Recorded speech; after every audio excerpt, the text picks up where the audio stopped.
All right, well, welcome and thanks for joining us. My name is Heidi Shattuck and I'll be the host for today's webinar. First, we'll get started with some background information about PennTAP, and then we'll move on to the main topic for today, which is ESG policy updates and planning insights. And if we have any questions today, we would like to save those for the end of the presentation, but you can enter any feedback or questions into the chat.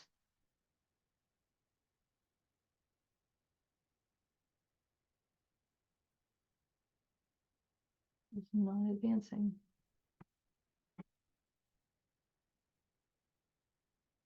Sorry, I'm not sure why this is not advancing. There we go.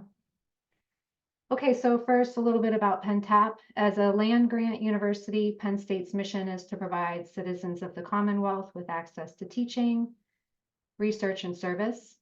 The Pennsylvania Technical Assistance Program, known as PennTAP, serves this mission as a statewide grant-funded organization housed within the Office of Industrial Partnerships at Penn State. We're charged with supporting Pennsylvania manufacturers and agricultural producers, entrepreneurs, and economic development agencies through direct technical assistance and connections to university resources. We began our work over 60 years ago as one of the first technical assistance programs in the country. Our work is aligned with Penn State's strategic mission for ensuring sustainable future and stimulating statewide economic development through university outreach and engagement. Last year, we generated $8.4 million worth of economic benefits across the Commonwealth, and we did that by engaging with 95 different clients across 38 counties. 47% of the client cases that we worked on were located in environmental justice areas. We educated and engaged with 220 students, and we helped to create or save 26 jobs. We just want to take a moment to thank our partners and funders that support the work that we do at PennTAP. The agencies that you see represented here provide the funding and support that allows PennTAP to provide no-cost services to manufacturers, entrepreneurs, and agricultural producers across the state. We have staff with diverse backgrounds in chemical and electrical engineering, environmental science, manufacturing, geology, entrepreneurship, and community and economic development. Our staff includes 3 certified energy managers, a certified water efficiency professional, a lead green associate, and 2 Six Sigma green belts. We engage in a regional approach to providing resources to the business community of Pennsylvania. This approach allows our technical advisors to immerse ourselves in the regions where we operate to learn more about the communities and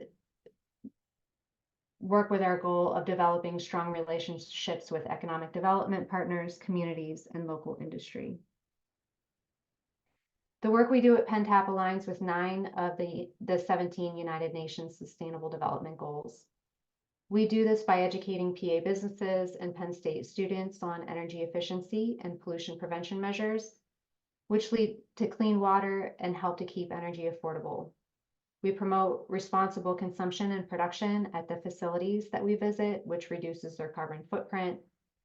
And connecting our clients to our network of statewide resource partners ensures that they have the support needed to continue to grow in a sustainable manner. PennTAP focuses on engaging businesses through 2 primary areas of expertise: energy and operational assessments, and innovation through university connections. PennTAP is a great first point of contact for finding assistance with your business challenges and to engage with the university. Our energy and environmental services identify opportunities to reduce energy and pollution, while our innovation services provide technical and entrepreneurial assistance for product development and business growth. We connect companies with the faculty, students, laboratories, and infrastructure of Penn State as well as with our economic development partners throughout the state. And so now on to our main topic for today's webinar. First, we'll review some ESG fundamentals and some current trends, and then we'll look at domestic and European ESG policy updates. And then we will provide some decarbonization planning insights and invite anyone to ask questions or provide your own insights. So there is no singular agreed upon definition of what constitutes ESG. Investopedia defines it as a set of standards for a company's behavior used by socially conscious investors to screen potential investments. Deloitte says the goal of ESG is to capture all the non-financial risks and opportunities that are inherent to a company's day-to-day activities. Wikipedia says it's a framework designed to be embedded into an organization's strategy that considers the needs and ways in which to generate value for all organizational stakeholders. ESG frameworks all focus on balancing the three interrelated pillars of sustainability. Under the environmental pillar, we find topics related to how that company is protecting the planet by examining how they're consuming or affecting natural resources, how they're responding to the impacts of climate change. Under the social pillar, we look at how a company is protecting the health and safety and well-being of people, including their employees and their consumers and partners and local communities. The governance pillar examines how a company is making a profit by looking at their policies and practices around topics like equitable compensation, regulatory compliance, stakeholder engagement, leadership diversity, and corporate transparency.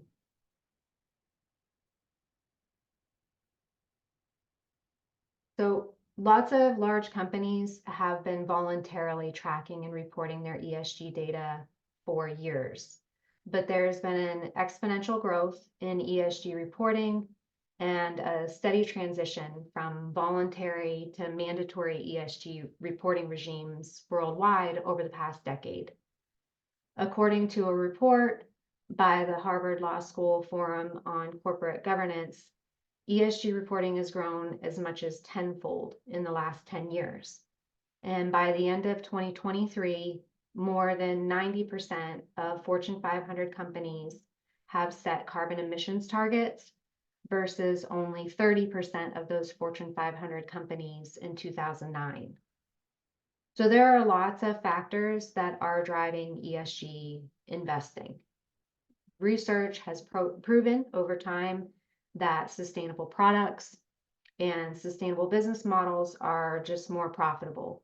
They underpin a company's social license to operate, and they reduce reputational, operational, and financial risks.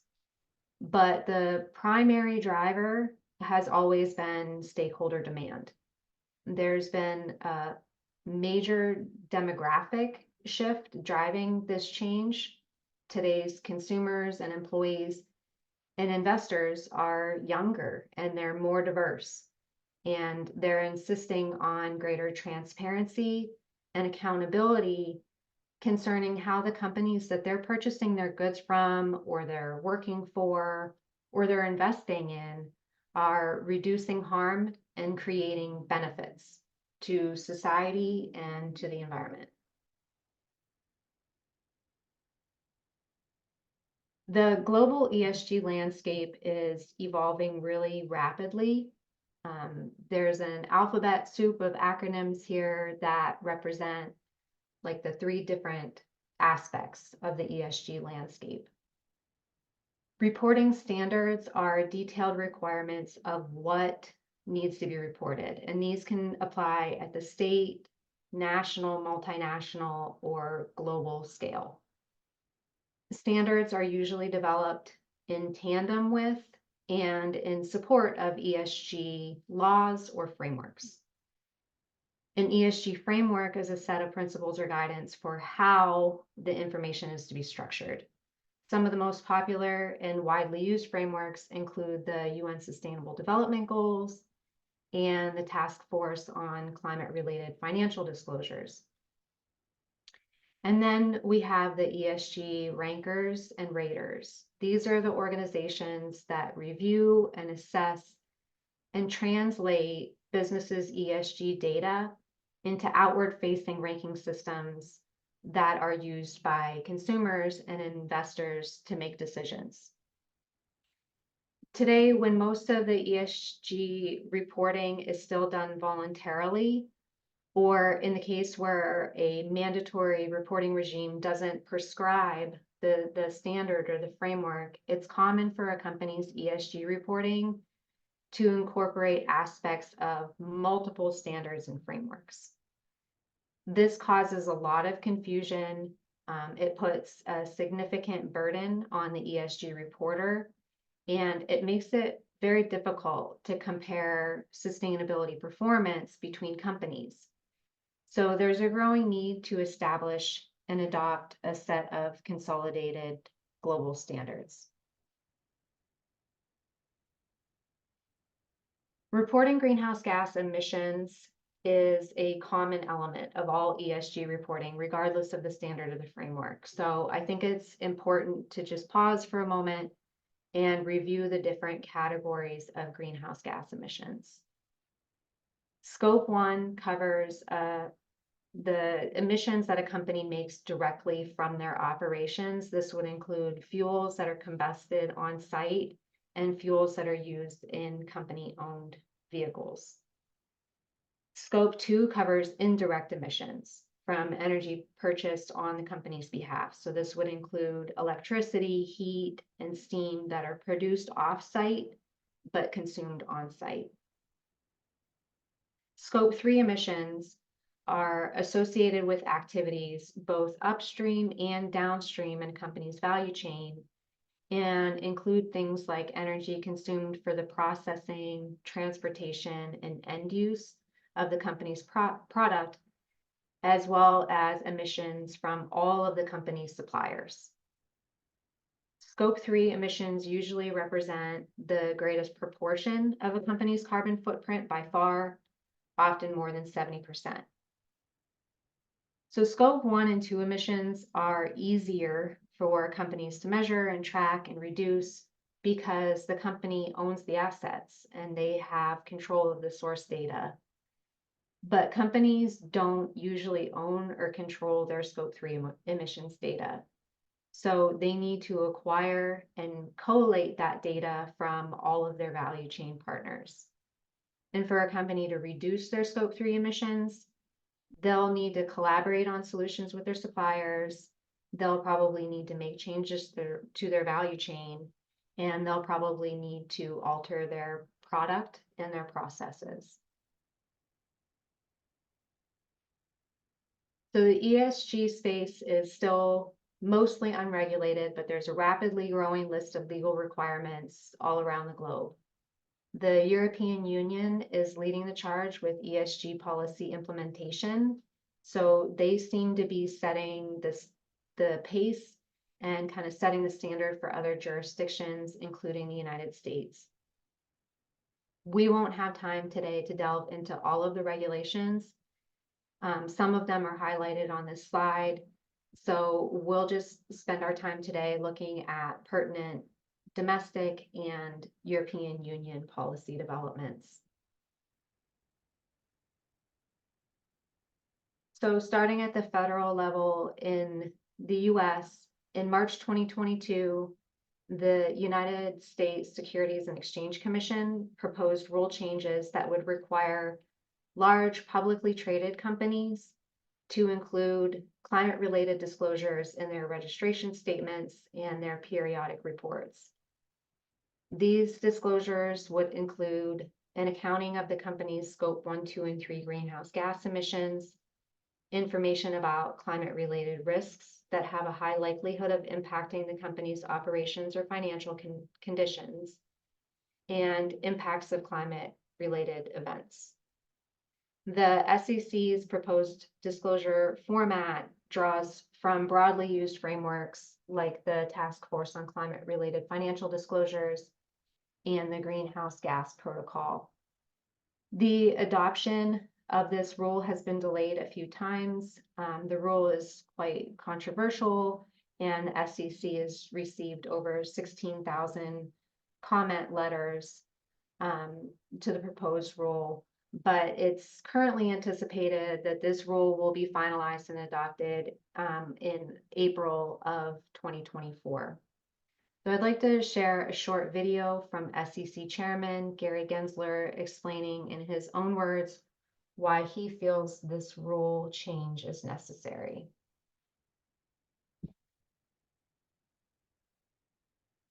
What do investment funds have in common with fat-free milk?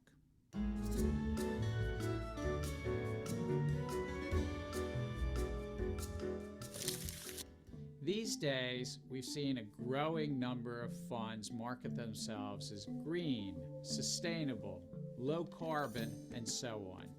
One estimate says there are at least 800 registered investment companies with more than $3 trillion saying that they're investing in assets they say achieve some environmental, social, or governance goal. This is often called ESG investing. Suffice it to say, there are hundreds of funds and potentially trillions of dollars of assets that managers are claiming meet some ESG targets. But what information stands behind those claims that the funds are green or sustainable? Congress established laws about fund naming conventions long ago through something called the Investment Company Act of 1940. The idea then and now is that when a fund company uses a name, you should be able to read that name and trust what it says. When I think about these questions, I'm reminded of walking down the aisle of a grocery store and seeing a product like fat-free milk. What does fat-free mean? Well, in that case, you can see objective figures like grams of fat, which are detailed on the nutrition label. In investing, funds often disclose objective metrics as well. A high-yield bond fund, for instance, will disclose things like summaries of the underlying bonds, credit ratings, and the like. Investors get a window into the criteria and the data that underlie a name. When it comes to ESG investing, though, there's currently a wide range of what asset managers might mean by certain terms and what criteria they might use. Some funds, they screen out certain industries. Others, they might include other industries. And yet, other funds make assertions about the greenhouse gas emissions or water sustainability of the underlying companies they're investing in. So, which data and criteria are asset managers actually using to ensure they're meeting your goals as investors? You're the people to whom they're marketing their funds as sustainable or green. And I think investors should be able to drill down and see the ingredients underlying these funds. That's why I've asked staff to build upon our naming rules and conventions and consider recommendations about whether fund managers should disclose the criteria and underlying data they use in so-called ESG investing. It's easy to tell if milk is fat-free. It might be time to make it easier to tell whether a fund is really what they say they are.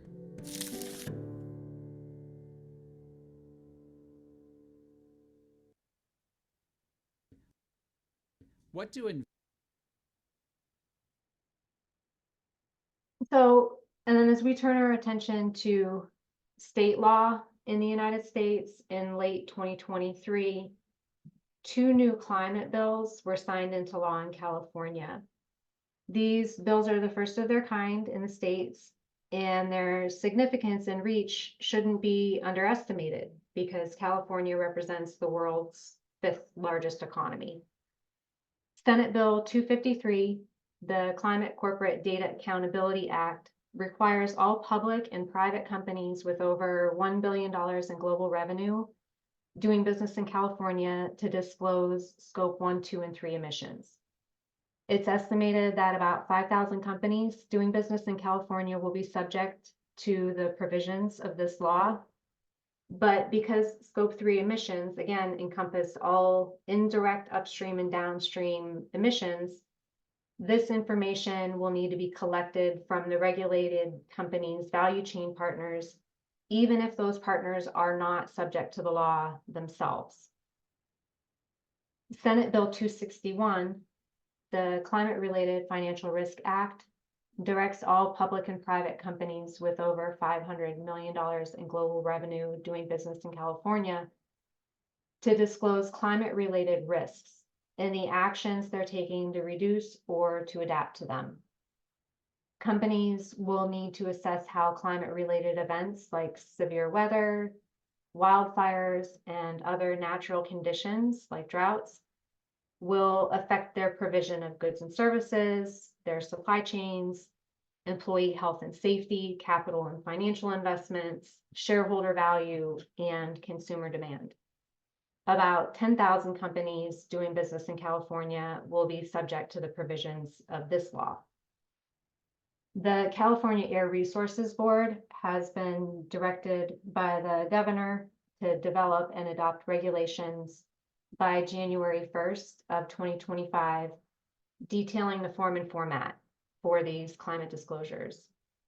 And companies will be required to provide third-party audits or assurances of their greenhouse gas emissions data, and they'll be required to publish their reports on their websites. So the clock is ticking for companies of all sizes and sectors to comply with mandatory ESG reporting. That being said, policymakers do acknowledge the extraordinary challenge of quantifying scope 3 emissions up and down value chains. So for that reason, all of the laws that I'll outline today include a gradual phase-in period for compliance, usually based on company size, which means that most small to mid-sized companies will have a little bit more lead time to get prepared. And in fact, there's some speculation that the final rule from the Securities and Exchange Commission could limit or even exclude requirements around scope 3 emissions because of the political debate, because of impending legal disputes and pushback from public companies and business organizations. The timeline for compliance with the SEC's proposed rule is uncertain right now because the rule has not been finalized or adopted yet. The California Climate Corporate Data Accountability Act has a deadline of 2027 for scope 3 emissions, meaning California companies subject to this law will have to collect and analyze all of their supply chain partners' ESG data from 2026 to include in their 2027 disclosures. So it's probably safe to assume that these companies will start collecting data from their value chain partners in 2024 and 2025 so that they have an opportunity to work out bugs in their data management policies before their first mandatory reporting year. And then turning to the European Union, the Non-Financial Reporting Directive, or the NFRD, was adopted by the European Commission in 2014 and became effective in 2018. It applies to all large public interest companies operating in the EU with more than 500 employees. About 11,700 companies are subject to the NFRD, and those companies also have to provide non-financial disclosures for any third parties that contribute to their supply chains. Under the NFRD, companies can choose from an array of global standards and frameworks for their reporting, and their reports don't need to be audited or assured by a third party. The NFRD was vital in creating some transparency and some accountability around ESG reporting, but it's still really difficult for stakeholders to determine the reliability of that underlying data and to compare one company's sustainability performance to another's, given the lack of a standardized reporting framework. So in 2019, the European Commission undertook an initiative to revise and to strengthen the NFRD. And in January 2023, the Corporate Sustainability Reporting Directive was adopted to replace it. The CSRD expands the reach of the NFRD by including all listed and non-listed companies. It includes small to mid-sized enterprises, as well as non-European companies with substantial holdings in the EU. Approximately 50,000 entities, or 75% of businesses operating in the EU, are subject to this new directive. To address some of the shortcomings of the NFRD, companies subject to the CSRD will have to report according to a newly drafted European Sustainability Reporting Standards, or the ESRS. These standards were developed to consolidate and streamline and harmonize the most common global reporting frameworks. The CSRD also introduces some additional requirements for companies, such as conducting double materiality assessments, completing third-party audits of their emissions data, and formulating long-term ESG objectives and internal policies. So while conducting a double materiality assessment, a company has to consider not just how their business activities impact society and the environment or their outward impact, but also how environmental and societal issues can affect the resilience or the profitability of the business or the inward impact. These two different types of materiality are also sometimes referred to as impact materiality and financial materiality. So as an example, a manufacturing business that's operating in a region that's increasingly impacted by droughts due to climate change would need to examine and report how their operations are impacting the local water supply, as well as how their operations could be financially impacted by long-term or even short-term water scarcity. The EU was the first to publish a definition of double materiality in 2019, and since then, many popular ESG frameworks and standards are now incorporating it into their reporting guidelines. And this requirement for third-party assurances on ESG disclosures is meant to increase the accountability and the reliability of the underlying data to reduce greenwashing. So concerning the compliance timelines in the EU, companies that are subject to the NFRD are already reporting their scope 1, 2, and 3 emissions data. The CSRD orders large entities that weren't already subject to the NFRD to start reporting in 2025 for data collected in 2024. European listed small to mid-sized enterprises have to comply by the 2026 reporting year, and companies with non-EU parent companies need to report in 2029. That being said, large public and private companies that are operating in the EU are already collecting Scope 3 emissions data from their value chain partners, regardless of where those partners are doing business, in order to meet their current reporting requirements.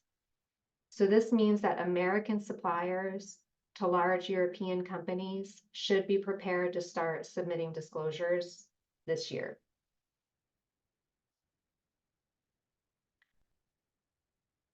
So while it's not directly related to ESG investing and reporting, extended producer responsibility is another important environmental policy tool that's gaining traction and expanding.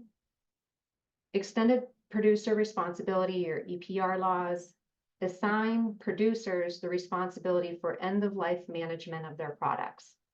So this might include financial or operational responsibility, like providing funding or services to help manage their projects after they've been used. EPR laws were originally meant to increase recycling rates and reduce waste generation by transferring the costs of waste management from the general public to producers. One of the first EPR schemes was the deposit refund system for beverage containers in North America in the 1970s. And then a few decades later, we saw the adoption of a different form of EPR in product take-back requirements for things like batteries and vehicles.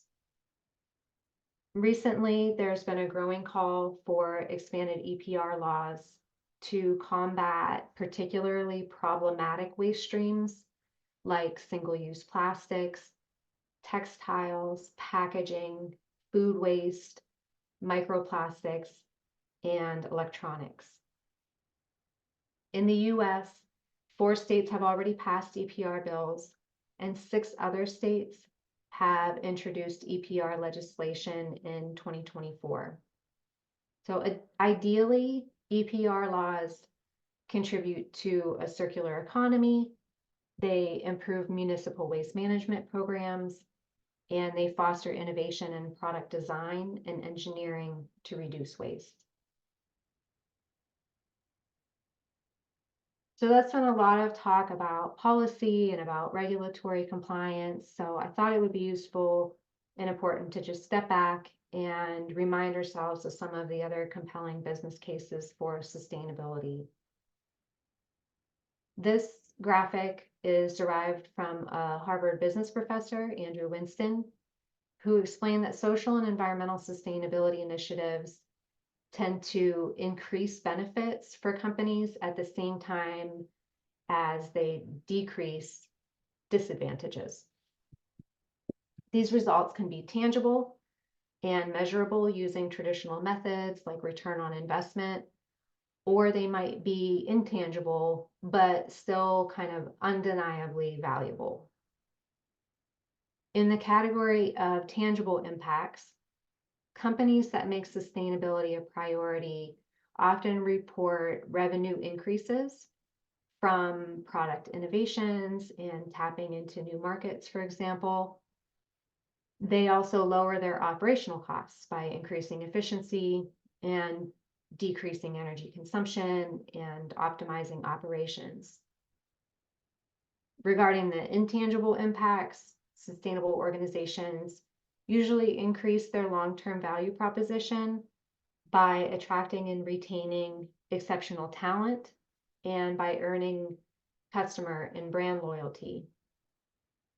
And they also reduce their operational risk by proactively identifying new threats and new opportunities by continuously conducting materiality assessments.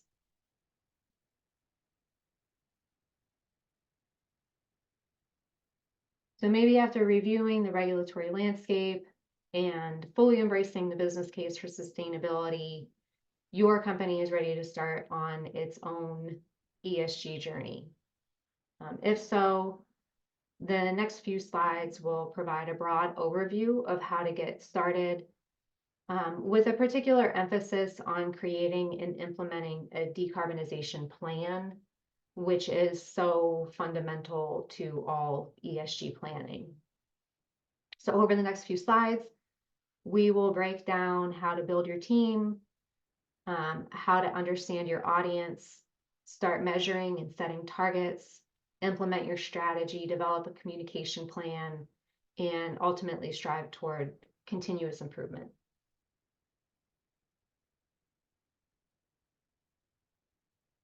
So the first and I think most important step in ESG planning is building the right team. According to a recent survey by Engie, which is a French multinational utility provider, the majority of 515 senior decision makers across all industries cited a siloed approach as one of the primary factors impeding the success of their decarbonization strategy. So building a cross-functional team and taking a holistic approach is going to be critical to long-term success.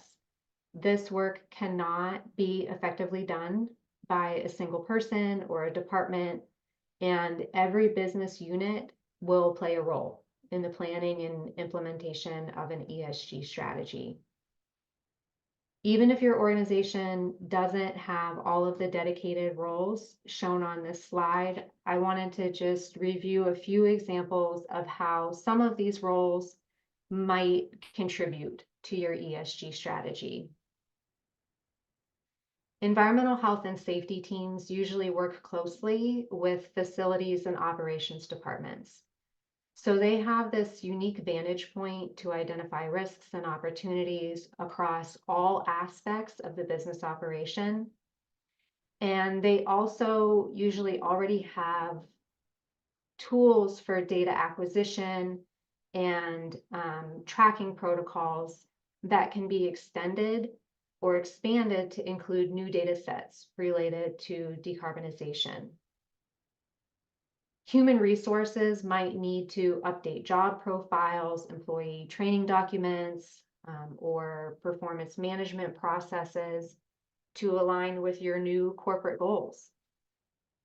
Legal and compliance teams will need to review how your existing and future contracts could be affected by your new goals and reporting obligations. Legal teams can also stress test your data management and reporting processes to ensure that they'll be adequate for the third-party assurances that will eventually be required. IT teams will be involved in identifying and implementing new software and technologies that'll be required to help you meet your new goals and track new data sets. So even though this needs to be a team effort and it needs to be addressed holistically, it's still going to be very important to assign accountability for aspects of the plan to specific individuals and departments. And it's equally important for senior leadership to champion this plan early and often. They should be very actively involved in the strategy, and they should commit to ensuring that the team has access to all of the tools and resources that they need to implement the plan. After assembling your team, one of the first tasks should be reviewing your customers and maybe your competitors' sustainability or ESG reports. Make note of your customers' sustainability goals and assume that these goals will eventually flow down to their entire value chain. You should be asking questions of your business partners, like, are they planning to make any changes to their procurement policies? Should you anticipate changes to RFPs? When should you expect to receive your first ESG disclosure request? And then what might be the timeline for complying with that request? Are they offering any support to their supply chain partners to comply with these new requirements? And can they supply you with a template or point you toward the disclosure standard or framework so that you can review it and drill down into the specific information that you'll be asked to provide? These conversations with your business partners and your competitors and other stakeholders will prepare you to conduct a materiality assessment. Every business is different, and ESG risks and opportunities are influenced by lots of factors like sector, geography, supply chain, company size, and financial position. Conducting a materiality assessment is the way to evaluate and weigh which of these factors affect a business the most and how the business affects the world around them. So by collecting and analyzing stakeholder input and examining the specific dynamics and the inherent risks of the business, a company can focus on the ESG factors that are most material and impactful.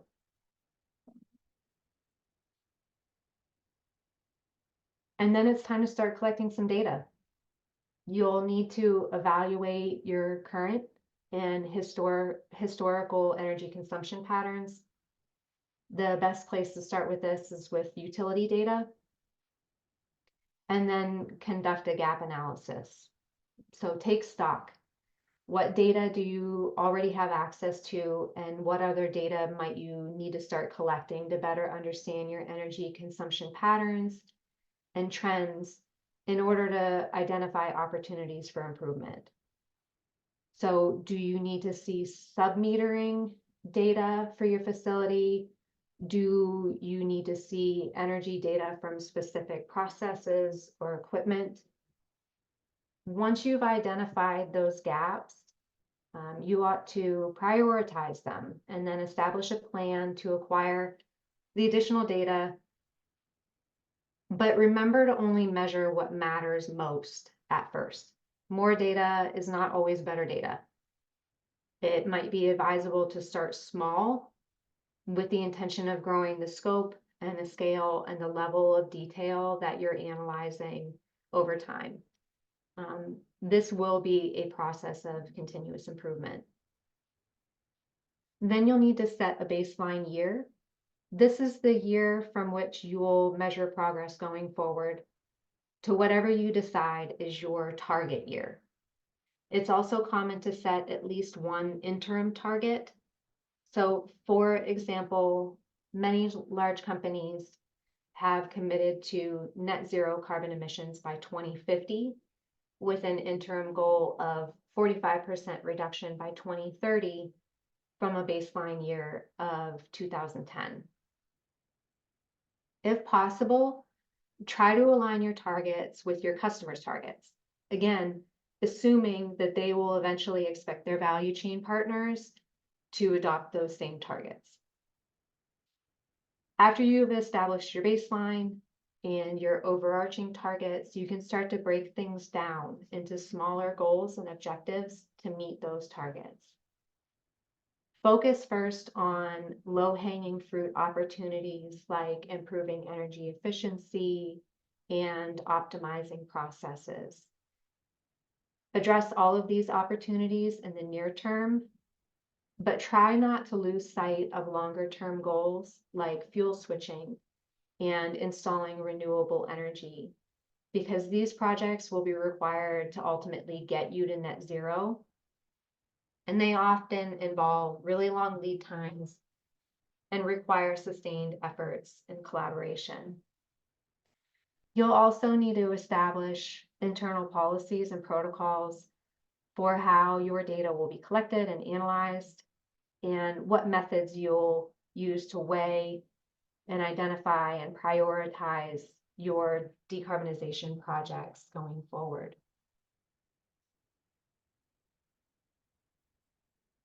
With the foundations of the ESG strategy outlined and your team in place, you're ready to put the plan into action. But like any continuous improvement process, your ESG plan will not be perfect or comprehensive at first. Don't let that prevent you from taking action and learning as you go. And as your ESG cycle of plan, do, check, act proceeds, take note of the shortcomings in the plan and cascading changes to things like documents and procedures and communication plans, for example. And then evaluate what actions you need to address those shortcomings with your ESG team, whom you should be meeting with on a set frequency. Remember that ESG is a process, it's not an outcome. This ESG landscape is evolving constantly and rapidly, which means that you'll need to stay informed of new developments and you'll need to remain flexible in your approach. Don't forget to develop a communication strategy.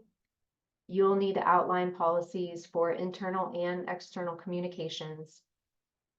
Your ESG team should answer questions like, how often are we going to provide internal updates throughout the organization?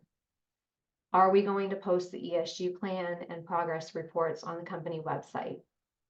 What about social media? How are we going to ensure accuracy and consistency across all channels of communication? How will we customize the content to fit the audience? And how will we invite and address stakeholder feedback?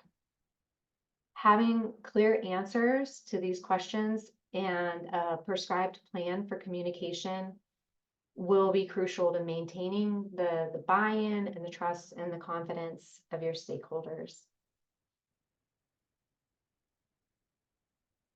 So in looking at the solutions that are available to help companies along their ESG journey, there's been incredible growth in the market for ESG reporting solutions. Some estimate the growth in ESG data spending at 20% year over year for the last few years, and that growth is projected to continue over the next 5 years as more and more companies become subject to ESG regulations. Lots of large companies have found it necessary and beneficial to work with third-party consultants to develop and implement plans that are right-sized for their organization and provide assurance that the outputs will be sufficient to meet their reporting requirements. On the downside, ESG solutions are generally very expensive and they tend to be out of reach for smaller businesses. And even for those that can afford them, they have implementation challenges like figuring out how to integrate them with a company's existing IT infrastructure. So while ESG software and services certainly help to build the scaffolding for a successful ESG plan, it's never going to be possible to fully outsource the bulk of the actions and the decisions and the collaborations that'll be necessary to achieve and sustain your goals. This is the hard work that has to be tackled and chipped away at daily by your internal team.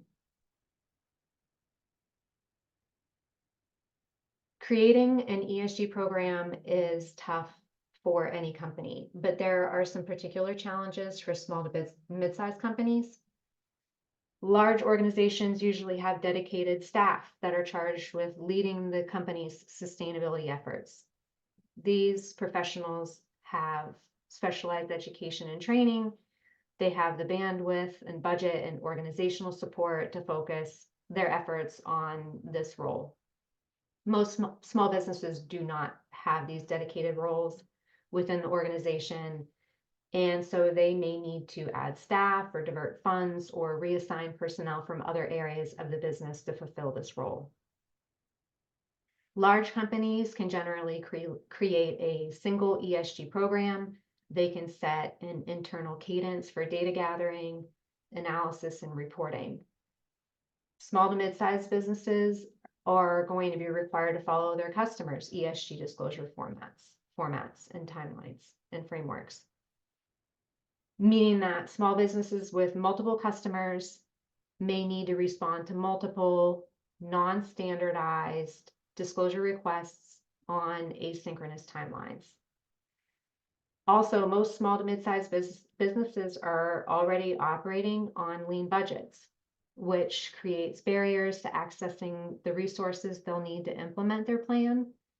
Things like consultants and software, training, additional staff, and even capital for facility and equipment upgrades remain out of reach.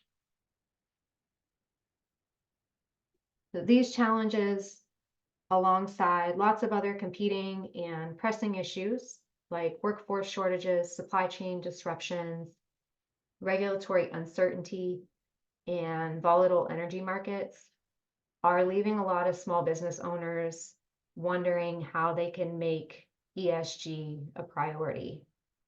So as a technical assistance provider to Pennsylvania's small to mid-size enterprises, PennTAP wants to help alleviate these challenges. At the same time, Penn State University is adjusting curricula and forging new pathways for graduates and returning students to meet this moment. According to LinkedIn, 3 of the top 10 fastest growing jobs in recent years have been in sustainability careers. So PennTAP and Penn State University are working with our resource partners to organize listening sessions with the business community to help us design programming and services that meet the immediate and the longer term workforce needs. So keep an eye on PennTAP's newsletters and your inboxes for invitations to participate in these upcoming interactive conversations. Your viewpoints and feedback will be invaluable to us to help us find solutions like new degree programs, credentialing, and technical assistance programs that are relevant and timely and achievable. One of the ways PennTAP has been helping companies with their decarbonization strategy is through leading cohorts of manufacturers through the U.S. Department of Energy's 50,001 READY program for the last 2 years. This program enables organizations to implement a customized energy management system based on the ISO 50001 standard, which is a framework of requirements to develop policies and fix targets and objectives and measure results and continuously improve energy management. Cohort participants receive one-on-one coaching from PennTAP staff, and they participated alongside their industry peers in 7 monthly training modules. At the end of the program, organizations that complete all 25 tasks can be recognized by the Department of Energy for completing the program and attesting that they are now ready for ISO certification. So please reach out to PennTAP if you're interested in this program. We're currently recruiting for a potential future cohort. And just in closing, creating an ESG program is definitely going to be a challenge, but it's important to remember that you don't need to do it overnight. You can start small, build and implement your plan over time, and take advantage of help from lots of different resources.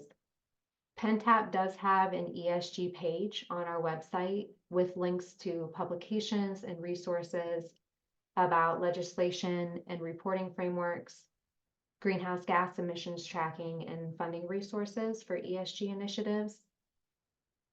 And in other good news, focusing on sustainability will ultimately strengthen your business by lowering your energy costs, improving risk management, and fostering innovation.